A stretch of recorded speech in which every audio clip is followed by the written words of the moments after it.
The trembling in my hands started 6 weeks after my son gave me the locket, and by the time I understood what was happening to me, I had lost 22 pounds and most of my hair, and 4 different doctors had told me in 4 different ways that they couldn't find a single thing wrong. The moment that changed everything happened on a Saturday morning in March at a church rummage sale in Dayton, Ohio. I was walking the tables, not looking for anything in particular, when a gray-haired man behind a table of old silverware looked up from what he was doing, looked at my chest, and went very still. He asked me where I'd gotten the locket I was wearing. I told him my son had given it to me. He asked if he could hold it. Then he looked at it for about 30 seconds, set it down on the cloth in front of him, and said quietly, "Sir, I need you to listen to me very carefully." I didn't know him. I had no reason to trust him. But I looked at his eyes and I listened. Before you can understand why those words hit me the way they did, you need to understand who I was before all of this began. I spent 38 years in residential construction, started swinging a hammer at 22, built my own small company by 30, spent the years after that in Montgomery County building homes for people who needed them.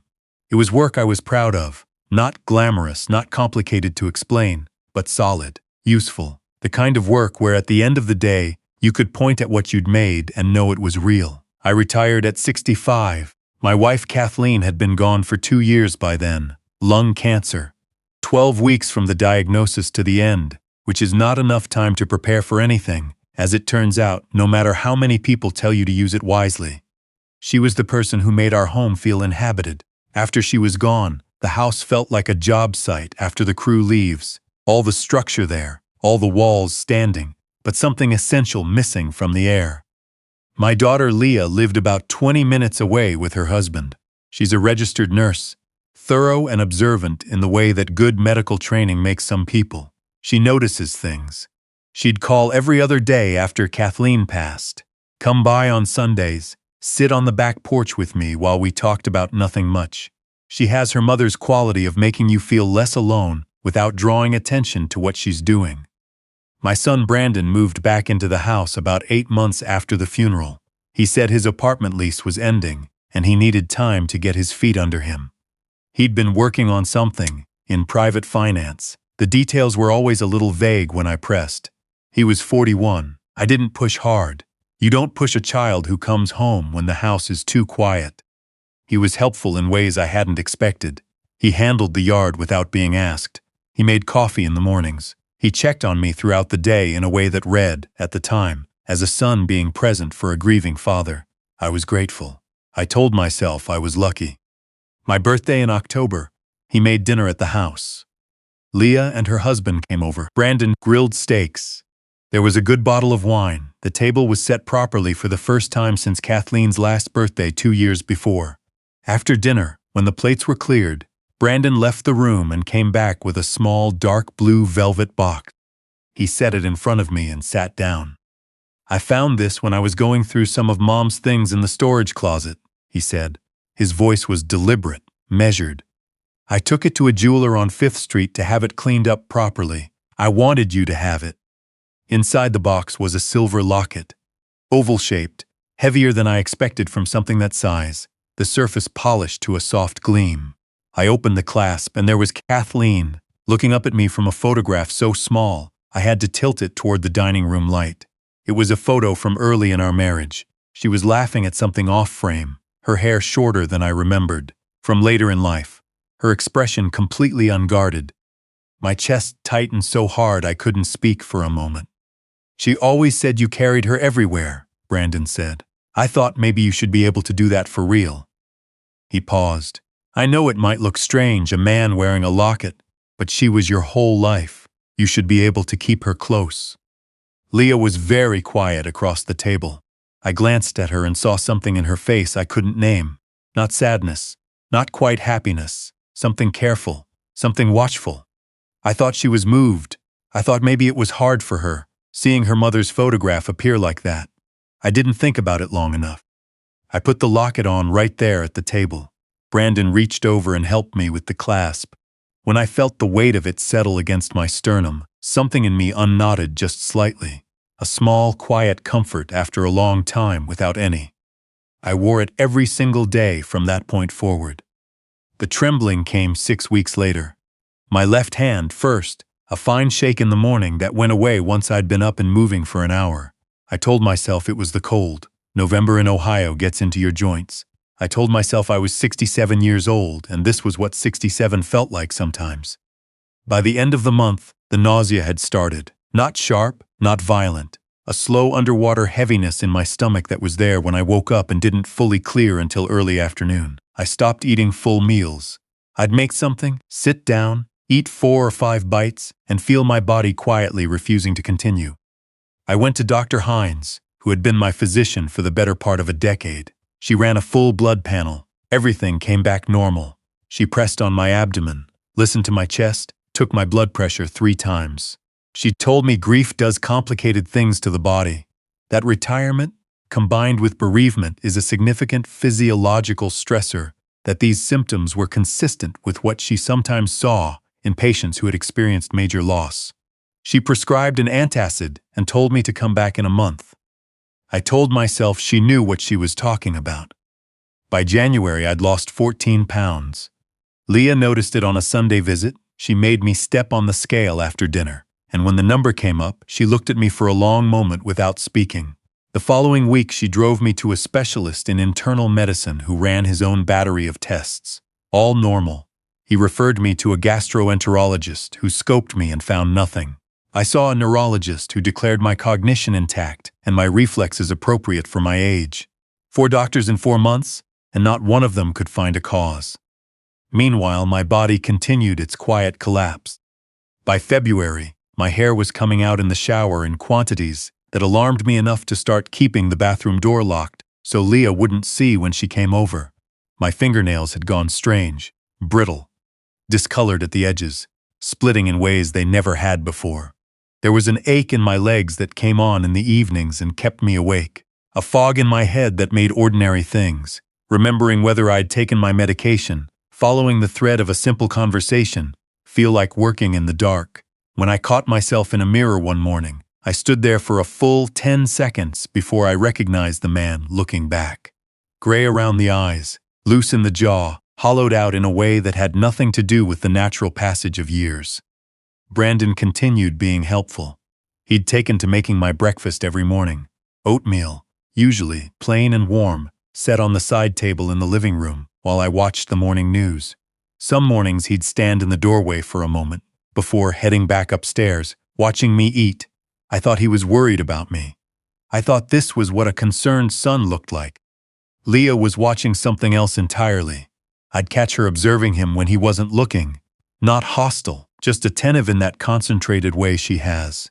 Once, when Brandon left the room, she leaned toward me at the table and said quietly, "Has anything changed around the house recently? Anything new you're eating or using?" I told her about the oatmeal. She made a small sound and didn't follow up, but that night, she went home and started researching. She had also seen something she hadn't mentioned to me. A few weeks earlier, she'd been in the driveway when Brandon's car window was down, and she'd noticed a small mailing box from a chemical supplier sitting in the passenger seat. She'd taken a photo of it on her phone without fully understanding why. Something in her gut had moved, and she'd listened to it. She didn't tell me because she was afraid of being wrong. She was more afraid of what being right would mean. The first Saturday of March was bright and cold, the kind of morning that makes you want to be outside despite the temperature. St. Michael's Church, about a mile from the house, held their spring rummage sale every year in the parking lot. Folding tables full of donated goods, a baked goods stand, neighbors selling off attic collections. I'd put together a box of Kathleen's old kitchen items, things I couldn't keep looking at, but couldn't bring myself to throw away. I told myself I'd drop off the box and go home. Instead, I walked the tables for a while. The open air felt good in a way it hadn't for some time. Near the back fence, there was a table stacked with old silverware, frames, and a few pieces of estate jewelry spread out on velvet cloth. Behind it sat an older man, maybe 70, with thick-lensed glasses and the hands of someone who had spent a working life in precise, careful labor, steady knuckles, roughened skin, the particular stillness of a person accustomed to delicate work. He was polishing a ladle with a small cloth when I stopped to look. He glanced up. Then his eyes moved to the locket hanging against my shirt, and he went very still. He set down the ladle. "Where did you get that?" he asked. "My son gave it to me," I said. "It belonged to my late wife. He had it cleaned up." He stood up slowly with purpose. He extended one hand palm up. "May I?" I lifted the chain from my neck and placed the locket in his hand. He held it up to the winter light coming through the chain-link fence. He turned it slowly, studying each face of it.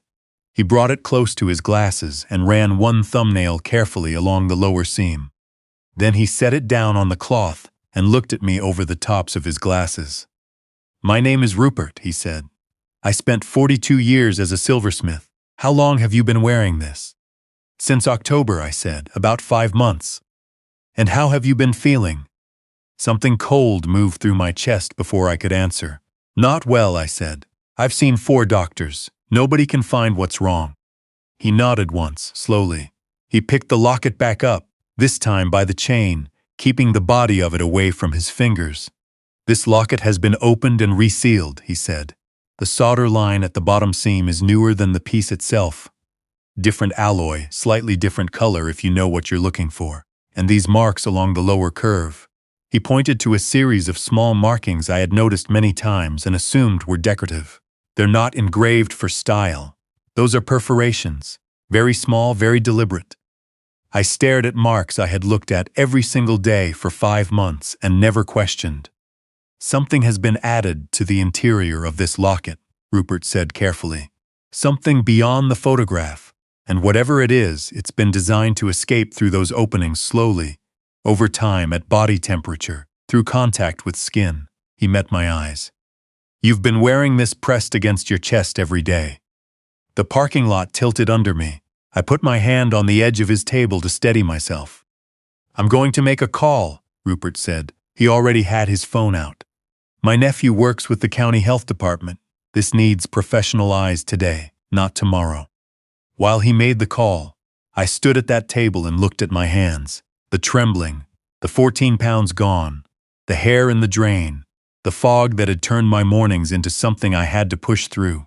5 months of doctors finding nothing. 5 months of pressing a locket against my heart that held my wife's face and something designed to kill me.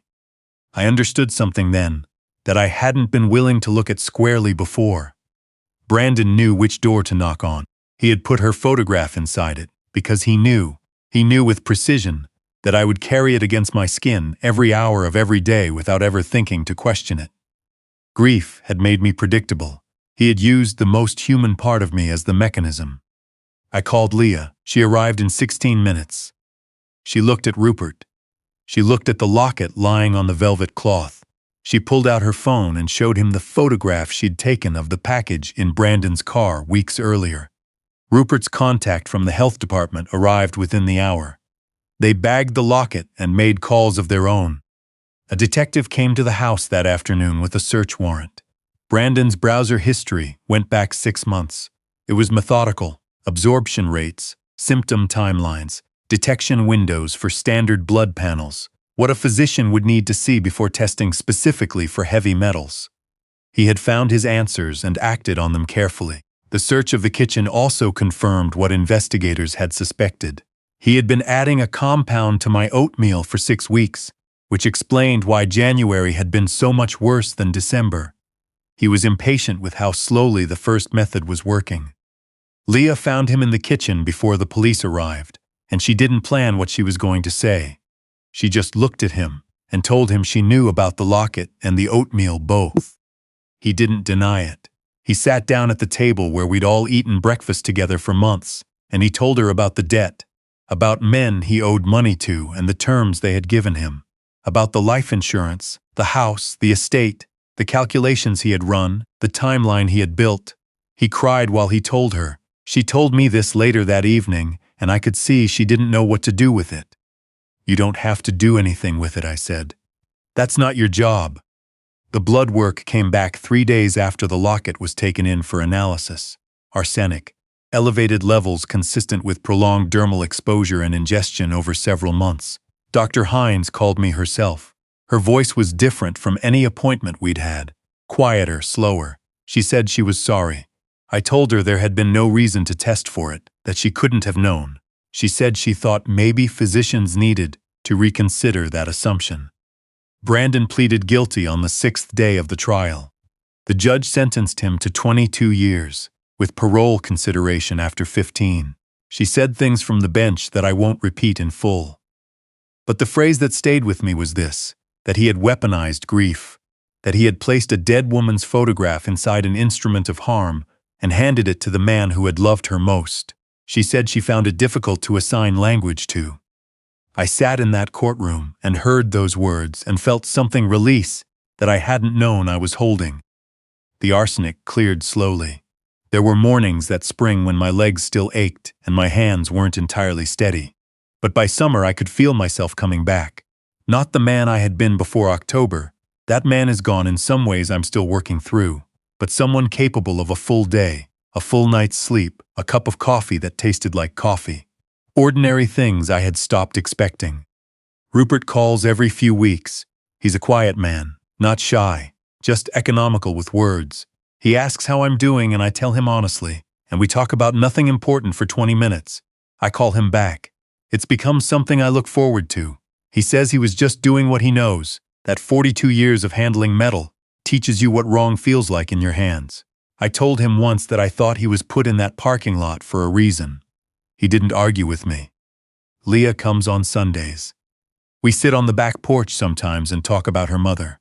Sometimes we just watch the light move through the maple tree in the yard and let the quiet be what it is. The locket is in a shoebox on the shelf in my closet, still inside the evidence bag from the police. I don't know what I'll do with it eventually. I can't throw it out and I can't open it. What's inside it has become too tangled to separate. Her face and what was done to me, wound together in a small silver oval that I once pressed to my chest every night like it was the closest thing to comfort I had left. Here is what I know now that I didn't know before any of this happened.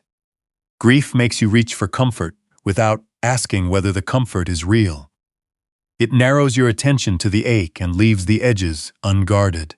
The people who want to harm you sometimes know exactly which door to knock on because they have been watching you long enough to know where you're open. And the people looking out for you. The daughter who photographs a package she can't explain because something in her said to. The stranger who holds a piece of metal up to the light and notices what 40 years of honest work taught him to notice. Those people are paying a quality of attention that only care makes possible. Pay attention to the people who are paying attention to you. Trust what your instincts are telling you, even when the truth is something you don't want to face. And know that sometimes the most dangerous thing in a room is not what it appears to be, and that sometimes God places someone in an ordinary parking lot on an ordinary Saturday morning, for a reason that neither of you will fully understand until it's already saved your life. I'm still here. That's the whole point. I'm still here.